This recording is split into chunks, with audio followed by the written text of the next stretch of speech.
Shut up and sit down. Indian Railways AC. AC on Indian Railways for students and children in English. The history of Indian Railways goes back to the year 1853, when the first train steamed off from Mumbai to Thane, a distance of 34 kilometers. Since then, Indian Railways has grown into a vast network of 7,043 stations spread over a route length of 62,600 kilometers, with a fleet of 7,806 locomotives, 39,929 coaches, 3,444 electric multiple units, and 3,46,394 wagons in 1993. The growth of Indian Railways during these years can be said to be phenomenal. The network runs multi-gauge operations including broad gauge, meter gauge, and narrow gauge. The railways in India provide the principal mode of transportation for freight and passengers. It brings people together from the farthest, sightseeing, pilgrimage, and education. India Railways have been a great integrating force during the last 100 years. It has integrated the economic life of the country and helped in accelerating the development of industry and agriculture. Indian Railways is the single largest employer in the world with about 2 lakh employees. It handles 70 to 75% of the bulk movement and contributes about 2.6% of the GDP, and its sales revenue is equivalent to 8% of GDP. Its engine efficiency is 92%, and it boasts the highest asset utilization rate in the world.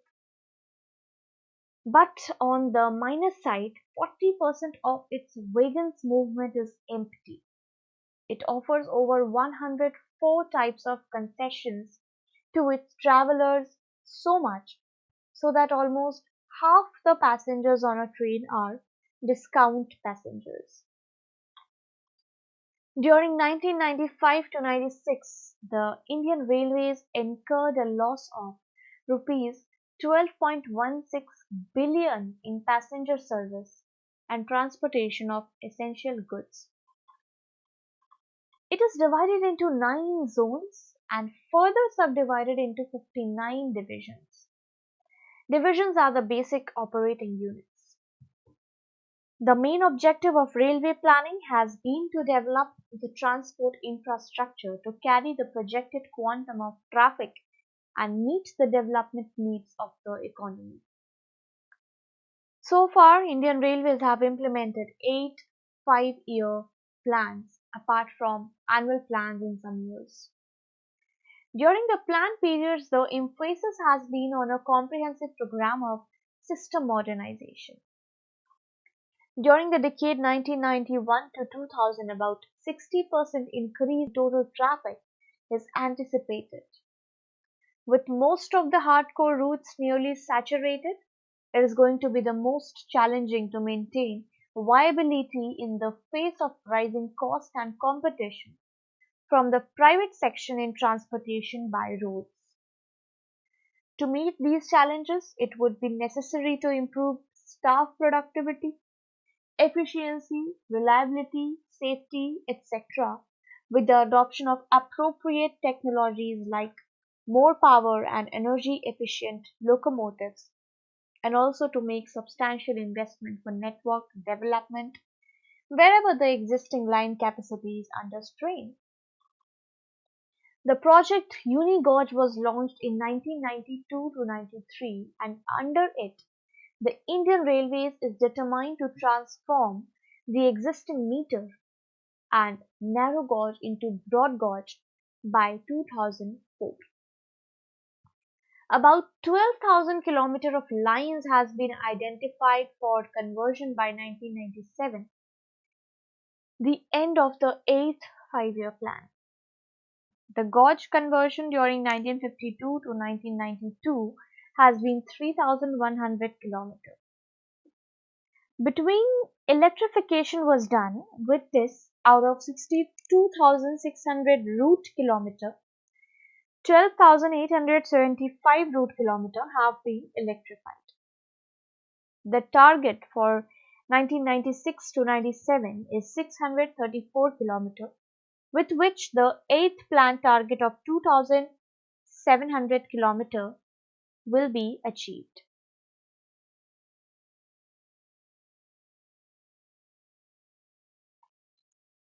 The Indian Railways has done many significant things in regard to the services offered, which include the introduction of second-class sleeper coaches, AC sleeper and chair cars, dieselization and electrification, the introduction of direct trains connecting several additional pairs of cities, superfast trains like Rajdhani and Shatabdi expresses. But still, there are many areas where customer satisfaction is not there. For example, as regards safety, punctuality, sanitation, amenities on trains is still much to be done and improved. Corruption is rampant in railways, and the number of accidents is on the increase. The cases of bomb explosions, robberies, thefts, etc. are also increasing. The Indian Railways need a massive restricting and reorientation to customize to the needs of the customers. The falling share of the railways traffic is another point of concern. In the 1950s, it carried over 80% of both passenger and freight traffic. Today, its share of originating passenger traffic is just 20% and that of freight 35%.